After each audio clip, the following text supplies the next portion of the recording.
주님의 이름으로 환영하고 축복합니다. 여러분, 안데르센 동화라고 들어보셨죠? 거기에 벌거벗은 임금님 이야기가 있습니다. 어느 나라에 화려한 옷을 좋아하는 임금님이 계셨어요. 너무 화려한 걸 좋아하다 보니까 이 두 사기꾼이 사기를 좀 쳐봐야 되겠다 하고 임금님한테 갑니다. 그래서 임금님한테 뭐라 하면, 우리가 옷을 만들어 줄 건데 어리석은 자에게는 보이지 않는 옷입니다, 이렇게 이야기를 해요. 그래서 다 만들고 나서 왕을 부릅니다. 그런데 아무 옷도 없었어요. 사기꾼들이 이 옷을 보십시오, 너무나 아름다운 옷입니다 라고 해요. 근데 왕이 이거를 보고 무슨 생각을 들었냐면, 어리석은 자에게는 보이지 않는다고 했구나. 그럼 어떻게 하지? 보인다고 해야 되겠다. 그러면서 너무 아름답다고 이렇게 칭찬을 해요. 신하들도 이것을 보면서 다 옷이 아름답다고 합니다. 임금은 심지어 이 아름다운 옷을 입고 길거리로 가야겠다 하면서 길거리를 행진을 해요. 사람들도 이 얘기를 듣고 어리석은 자라고 들을까봐 다 아름답다고 박수치며 환호를 합니다. 그 와중에 어린아이 한 명이 이런 이야기를 해요. 임금님이 벌거벗었네, 이야기를 하는 거예요. 그러자 사람들이 하나둘 웅성거리기 시작합니다. 사실은 다들 알고 있었어요. 다 벌거벗은 줄 알고 있었습니다. 그냥 처음부터 안 보이는 척, 모르는 척 하고 있었던 거예요. 여러분, 이 성경을 말씀을 준비하면서 이 안데르센 이야기가 기억이 났는데요, 저에게 참 무섭게 다가왔습니다. 왜냐하면 이 이야기는요, 임금님과 신하만의 이야기가 아니기 때문이에요. 우리도 생각해 보면 가끔 그렇게 사는 것 같아요. 하나님이 계신다는 걸 잘 몰라서 죄를 짓는 게 아니에요. 사실은 순간 있는 거예요. 알면서도 마치 아무도 안 보는 것처럼, 마치 하나님이 안 계신 것처럼 살아갈 때가 있다는 거죠. 우리가 함께 볼 시편 14편은 바로 이 사람을 이야기합니다. 어리석은 자. 자, 우리 시편 14편 1절 함께 읽어보도록 하겠습니다. 어리석은 자는 그의 마음에 이르기를 하나님이 없다 하는도다. 그들은 부패하고 그 행실이 가증하니 선을 행하는 자가 없도다. 아멘. 1절에서 어리석은 자라고 처음부터 이야기를 합니다. 이 성경에서 말하는 어리석은 자는요, 우리가 알고 있는 조금은 모자른 사람, 조금은 행동이 이상한 사람, 그것만을 의미하는 게 아니에요. 이 어리석은 자는요, 히브리어로 나발이라는 단어입니다. 나발.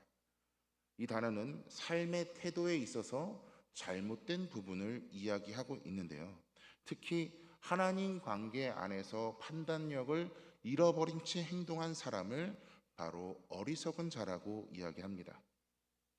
쉽게 이야기하면 하나님이 계신 걸 몰라서가 아니라 알면서도 마치 안 계신 것처럼 사는 사람들을 오늘 1절에서와 같이 어리석은 자라고 이야기해요.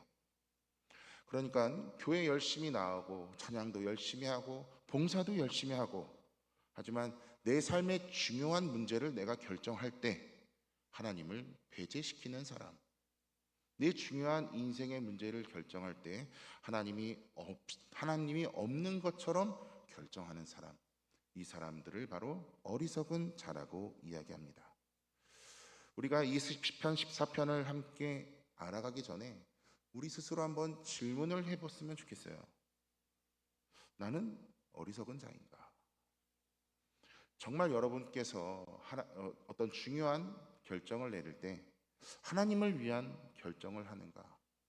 아니면 조금은 더 나를 위한 결정을 하고 있는가? 혹시 우리는 이렇게 생각할지도 모릅니다. 하나님은 우리에게 좋은 걸 주시는 분이니까 다 이해해 주실 거야. 나한테 좋은 거니까 다 이해해 주실 거야. 여러분, 그렇게 결정한 것을요, 한번 생각해 보세요. 이것이 하나님을 위한 선택이었는가? 아니면 나 자신을 위한 선택이었는가? 저도 그렇습니다. 한 번도 나를 위한 선택을 안 했다? 그건 거짓말이죠. 그건 거짓말입니다. 저도 제 삶을 살아가면서 신앙생활을 하면서 분명 더 많은 나를 위한 선택을 한 적도 있어요. 그래서 1절에서 뭐라고 하냐면요. 선을 행하는 자가 없다라고 이야기해요. 선을 행하는 자가 없다. 여기서 말하는 선은요. 단순히 착한 모습, 선한 모습, 예의 바른 모습을 이야기하는 게 아닙니다. 하나님 관계 안에서 올바른 선택을 하지 않는 것, 그것을 바로 선을 행하지 않는다라고 이야기를 해요. 자, 2절에 가면요. 놀라운 고백이 있어요. 다윗은 다른 사람들을 가리켜서 어리석은 자라고 이야기하는 것이 아니라요. 자신을 어리석은 자라고 지금 고백하고 있는 겁니다. 우리 2절 함께 2절 3절 함께 읽어보겠습니다. 안 되네요. PPT 좀 넘겨주세요. 네, 여호와께서 하늘에서 인생을 굽어 살피사 지각이 있어 하나님을 찾는 자가 있는가 보려 하신즉 다 치우쳐 함께 더러운 자가 되고 선을 행하는 자가 없으니 하나도 없도다. 아멘. 본문에서 뭐라고 합니까? 나도 선한 사람이 아니다. 나도 어리석은 자라고 지금 고백하고 있는 거예요. 근데 여러분 생각해 보면요. 다윗 정도면 선한 사람이라고 얘기해도 돼요. 다윗 정도면 선한 사람이죠. 그런데 다윗이 자기 입으로 자신을 어리석은 자라고 고백하고 있습니다. 왜 다윗은 스스로 어리석은 자라고 지금 고백하고 있는가? 다윗이 쫓겨다니던 일 중에 안타까운 이야기가 하나가 있어요. 사무엘상 22장을 보면요. 다윗이 사울 때 도망가던 중에 놉이라는 제사장 마을에 들러 대사장 아히멜렉에게 이거 하나님의 왕이니 빵과 골리앗의 칼을 달라고 해요. 아히멜렉은 당연히 이 말을 선한 뜻으로 믿고 당연한 줄 알고 그것을 내어줍니다. 그런데 이 자리에 사울의 신하 도액이라는 사람이 있었어요. 이 일을 사울에게 고자질한 거예요. 사울은 이를 듣고 열이 받아서 노베에 있는 모든 사람들을 몰살시킵니다. 그리고 유일하게 남은 사람, 이 아히멜렉의 아들 아비아달 뿐이었는데 이 아들이 이 소식을 갖고 다윗에게 가서 전해요. 이때 다윗은 그 이야기를 듣고 모든 것이 내 탓이다라고 하면서 고백을 합니다. 우리 사무엘상 22장 22절 우리 함께 읽어보겠습니다. 다윗이 아비아달에게 이르되 그날에 에돔 사람 도액이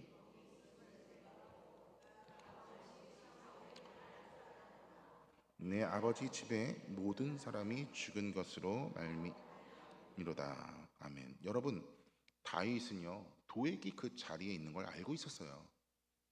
그리고 고자질할 것을 대충 짐작을 하고 있었습니다. 그런데 그럼에도 불구하고 부탁을 한 거예요.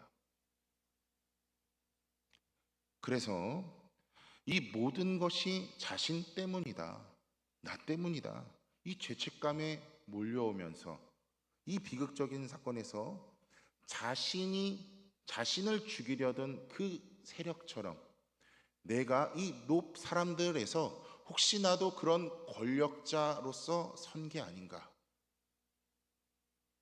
그 모습을 본 겁니다. 다윗은 이 자리에서 스스로 판단하고 거짓말로 위기를 넘기려고 했어요. 자기가 살기 위해서 그들을 이용한 거예요. 그래서 스스로 질책하고 있는 거예요. 어리석은 자다. 나도 어리석은 자다. 성도 여러분, 우리는 이 다윗의 모습에서 배울 것이 하나 있습니다. 우리가 한 가지 신앙생활에서 정말 중요한 것이 하나 있는데요. 그게 뭐냐면 그게 나일 수 있다라는 거예요. 그게 나일 수 있다. 우리는 보통 이렇게 생각해요. 저 사람 왜 저러지? 저 사람 왜 저러지? 믿는다면서 왜 저렇게 행동하지? 라고 우리는 판단을 합니다. 정작 자신은 다르다고 하면서 같은 상황에 오잖아요. 뭐라고 하냐면 나는 사정이 있었어. 나는 어쩔 수 없었어. 이렇게 합리화를 시킵니다. 하지만 다윗은 그러지 않았어요. 자기 자신을 바라보고 어리석은 자라고 생각하면서 오히려 자신이 그 모습에서 놓친 것이 무엇인지를 고백하고 있습니다. 우리 4절 함께 읽어보겠습니다. 죄악을 행하는 자는 다 무지하냐? 그들이 떡 먹듯이 내 백성을 먹으면서 여호와를 부르지 아니하는도다. 아멘. 이 떡 먹듯이라는 말은요, 아무 죄책감도 망설임도 없이 그냥 습관처럼 남을 이용하고 남을 괴롭히고 이용한다는 뜻이에요. 바로 다윗이 노베서 한 일과 똑같은 그 말이에요. 어떤 일이 일어날지도 몰랐고 망설임도 없었고 그게 죄가 될 거라고 다윗은 생각하지 못했습니다. 그렇다면 다윗이 하나님과의 관계에서 놓친 것이 무엇일까요? 그건 하나님을 부르짖지 않았다는 거예요. 하나님을 찾지 않았다는 거예요. 즉 어리석은 자들은 하나님을 찾지 않는다. 이 얘기를 하는 겁니다. 다윗도 노베에서 하나님을 찾지 않았어요. 어려움이 있을 때 그 노베 가서 그냥 자기의 생각대로 달라고 했어요. 빵과 골리앗의 칼을 다오. 그 위기에서 하나님을 찾지 않았죠. 하나님의 지혜를 구하지 않았어요. 마치 하나님이 없는 사람처럼 다윗도 행동했다는 겁니다. 다윗은 이때 어리석은 자였던 거예요.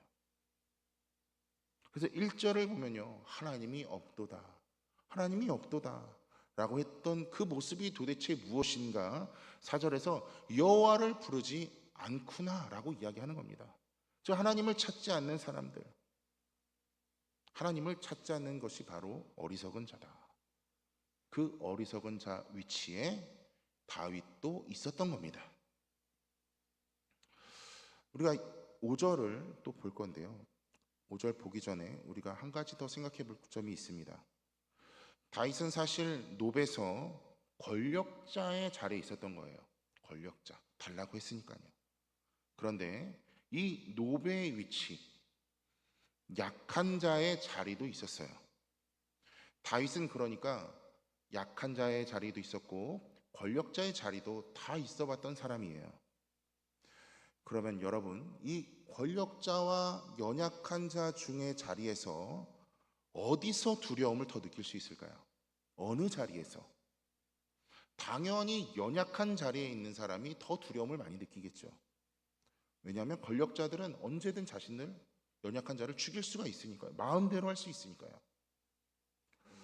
그런데요, 오늘 5절을 보면요, 이 권력자의 자리, 즉 권력자의 이 자리에서도 두려움을 느낀다, 두려움을 느끼고 있다고 이야기를 합니다. 우리 5절 함께 읽어보겠습니다.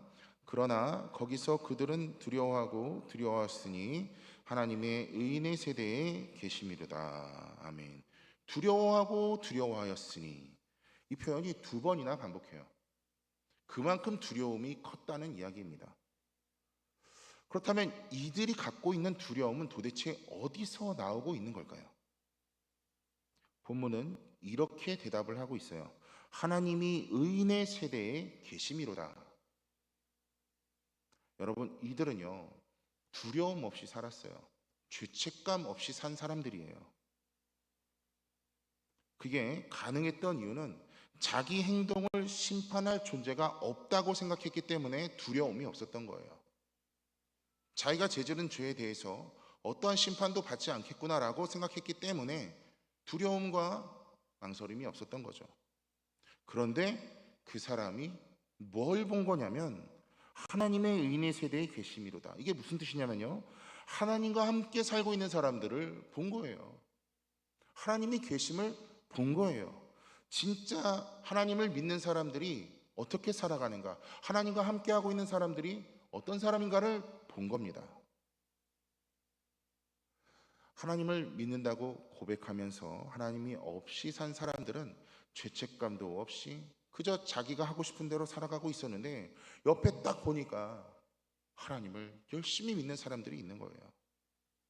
그 모습에서 진짜 살아계신 하나님, 심판의 하나님, 공의의 하나님을 발견한 겁니다. 지금 이 상황이 어떤 상황이냐? 여러분 무단횡단 다 해보셨죠? 네, 다 해보셨죠? 대답을 안 하시는군요. 저는 한 적은 없습니다. 네. 자, 무단횡단을 막 하고 있어요. 아무도 안 보니까 무단횡단을 막 합니다. 마음에 꺼리낌이 있어요? 없어요? 없어요. 해도 되겠지. 또 건너요. 무단횡단을 딱 했는데 저쪽에서 경찰이 서 있는 거예요. 어떠죠? 어떻게 하죠? 아차! 두려운 마음이 든다는 거예요. 아이고, 나 걸린 거 아니야? 또 딱지 끊는 거 아니야? 자, 이 사람들이 무엇을 발견했어요? 이 어리석은 사람들이 심판하고 살아계신 하나님을 바라본 거예요. 발견한 거예요. 그 사람들을 통해서 하나님 없이 살았던 이 사람들이 진짜 하나님의 모습을 본 겁니다. 그래서 두렵고 두려움이 계속 찾아온 거예요. 여러분, 우리의 삶도요, 이런 날들이 있죠. 아무렇지 않게 살아가는 어느 날에 누군가의 삶 속에서 정말 하나님을 경험했다고 우리가 들어요. 야, 대단하다. 하나님을 경험했구나. 그런데 여러분, 그 순간이 은혜롭기만 하던가요? 정말 은혜롭기만 하던가요? 은혜 받았네. 너무 좋다. 그렇기만 하던가요? 오히려 여러분 뜨끔했던 적이 없습니까? 나는 뭐 했지? 나는 어떻게 살았지? 나는 정말 하나님과 동행한다고 했는데 나는 지금의 모습은 어떡하지? 어떻지? 저도 그런 순간이 있었습니다. 어머니랑 이렇게 통화를 하는데 종종 하는데요. 어머니가 처음 신앙생활 할 때 처음에 성경부터 읽으셨어요. 교회 가지 않고 성경부터 읽으셨어요. 그래서 저는 걱정을 했죠. 어머니 교회 다녀라. 교회 나가야 된다. 어느 순간 교회 나가셨어요. 그러다가 교회만 나가시는 거예요. 그래서 제가 뭐라 그러냐면 어머니 신앙이 성장하려면 교제를 하셔야 됩니다. 여전도이든 뭐든 나가세요. 한참 만나다가 또 나가시는 거예요. 사랑방도 나가시고 어느 순간 다 나가시더니 은혜가 폭발해서 저한테 전화가 오는 거예요. 심지어 지금은 제자교육도 받고 계세요. 이 제자교육 받아보신 분은 알겠지만 숙제도 해야 되고 너무 힘든 게 많아요. 어머니가 안 하시려고 했대요. 근데 전도사님이 막 권면을 하는데 숙제 같은 거 너무 힘들어서 하기 싫다고 했대요. 그래서 전도사님이 그 담당 목사님한테 얘기해서 숙제는 하지 말아라. 와서 듣기만 해라. 그래서 어머니가 이제 제자 교육을 받고 계세요. 제자 교육을 받는데 통화를 하면 막 이것저것 막 물어보세요. 그런데 그 뜨거움 있잖아요. 어머니가 하나님 말씀을 듣고 그 뜨거운 감정을 저한테 얘기하는데 제가 마음에 뜨끔하는 거예요.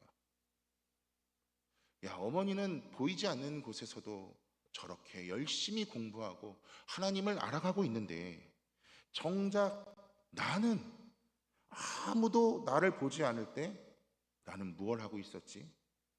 내 신앙생활은 어머니처럼 뜨거운가? 저도 열심히 뜨겁게 한다고 하는데 어머니의 모습을 보면요, 정작 아무도 보지 않는 자리에서 나는 진짜 올바른 신앙생활을 하는가? 라고 되돌아본다는 겁니다. 어머니의 그 뜨거움 앞에서 제 안에 조금씩 느슨해졌던 부분을 점검하게 되는 거예요. 마찬가지예요. 저희 교회도 마찬가지입니다. 수요 예배, 금요 예배, 새벽 기도회 안 나오시던 분들이 열심히 나오잖아요. 제가 뜨끔해요. 저분 뜨겁네. 열심히 나오네. 나는 지금 뭐 하고 있지? 이런 생각이 듭니다. 여러분, 다윗 역시 이 노비라는 그 마을의 사건 이후에 자기 안의 어리석음을 하나님 앞에 그대로 나타냈던 그 순간을, 그 경험을 했을 거예요. 다윗도 자기 힘으로 막 애쓰며 살아가던 그 순간, 하나님과 동행하는 그 누구를 보면서 자기 안에 있는 그 어리석음을 발견하면서 하나님이 없는 것처럼 살았던 자신의 모습을 보고 두려움이 찾아왔던 겁니다. 다윗은 결국 하나님 앞에 다 내려놔요. 그리고 다음과 같이 이야기합니다. 우리 6절 함께 읽어보겠습니다. 너희가 가난한 자의 계획을 부끄럽게 하나 오직 여호와는 그의 피난처가 되시는도다.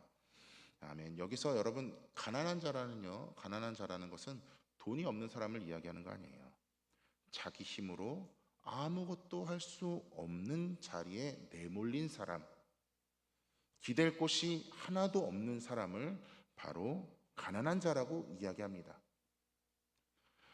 놉에서 다윗이 이 나발, 즉 어리석은 자였다면 6절에서는 다윗이 가난한 자로 이야기하고 있는 거예요. 같은 사람인데 다른 자리에 지금 서 있는 겁니다. 이 가난한 자라는 자리는 어떤 자리였을까요? 사울에게 쫓기던 시절 아무 죄도 없이 광야에 떠돌아야 됐어요. 열심히 싸웠고 골리앗을 죽였고 누구보다 충성했고, 그런데 돌아온 것은 정작 자기를 죽이려는 왕의 칼날이었습니다. 놉 사건 이후로 사실 다윗은 상황이 더 나빠진 거예요. 도에게 그 놉에 있는 사람들을 모두 몰살시키고, 그 사건 때문에 다윗은 더 큰 죄책감과 어려움으로 도망 다녀야 했습니다. 언제 붙잡힐지도 모르고 누굴 만나야 될지도 모르고 그 자리, 아무것도 가진 게 없는 자리였어요. 광야에서는 놉에서와는 달리 뭔가 이렇게 남의 선의를 이용할 힘조차 없었어요. 그런 사람도 없었어요. 스스로 판단하고 거짓말하고 위기를 넘길 그 힘조차도 없었습니다. 그래서 지금 이 자리는 어떤 자리인가? 그냥 하나님밖에 붙잡을 수 없는 자리, 가난해야만 앉을 수 있는 그 자리, 하나님만 붙들 수 있는 자리에, 그 자리에 다윗이 지금 있는 거예요. 여기 계신 분들 중에 이 다윗처럼 여러분들도 누군가는 하나님만 붙잡아야 되는 그런 자리에 계실지도 모릅니다. 열심히 했는데 결과는 나오지 않고 누구도 나를 도와주지 않는 것 같고, 그런 자리, 혹시 그런 자리에 여러분이 계시다면 다윗과 같이 고백해 보시기를 바랍니다. 우리 함께 읽어보겠습니다. 오직 여호와는 그의 피난처가, 다시 한번 읽어볼까요? 오직 여호와는 그의 피난처가 되시도다. 아멘. 더 이상 숨길 것도 없고 꾸밀 것도 없고 보여줄 것도 없었어요. 그 자리에서 다윗은 살아계신 그 하나님만을 바라보며 하나님을 붙잡은 거예요.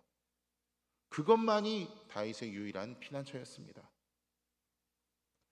혹시 이곳에 서 있는 여러분 중에 가난한 자의 위치에 계시다면, 아무런 도움도 없는 것 같고 아무도 없을 것 같을 때 유일하게 우리에게 피난처 되시는 그 하나님을 믿고 의지하는 우리 성도님 되시기를 축원드립니다. 오늘 이 시편은 우리에게 질문을 하고 있어요.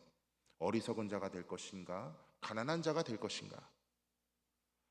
여러분은 세상에 살아가면서 어리석은 자로 남으시겠습니까? 아니면 가난한 자로 살아가시겠습니까? 여러분, 오늘 우리에게 가난한 자로 남겠다고 하면 우리 안에 생기는 소망이 있다고 7절에서 이야기합니다. 우리 7절 다시 한번 같이 읽어보겠습니다. 이스라엘의 구원이 시온에서 나오기를 원하도다. 여호와께서 그의 백성을 이스라엘이 기뻐하리로다. 아멘. 여기서 갑자기 야곱과 이스라엘이 등장합니다. 왜 그럴까요? 왜 야곱과 이스라엘이 갑자기 등장할까요? 여러분, 이 두 이름은 사실 한 사람을 가리킵니다.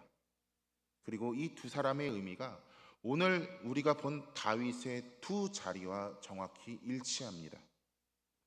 야곱은 원래 속이는 자, 붙잡는 자라는 뜻이에요. 태어날 때부터 형의 발 뒤꿈치를 붙잡고 나왔고 평생 자기 힘과 꾀로 축복을 붙잡으려 했던 사람이 바로 야곱입니다. 바로 놉에서의 다윗의 모습과 일치하는 거죠. 스스로 판단하고 거짓말하고 위기를 넘기려 했던 그 다윗의 모습이 바로 야곱의 모습이에요. 그런데 이 야곱이 악복강에서 하나님을 만나 씨름한 후에 하나님은 그에게 새 이름을 주십니다. 바로 이스라엘. 하나님이 다스린다라는 뜻이에요.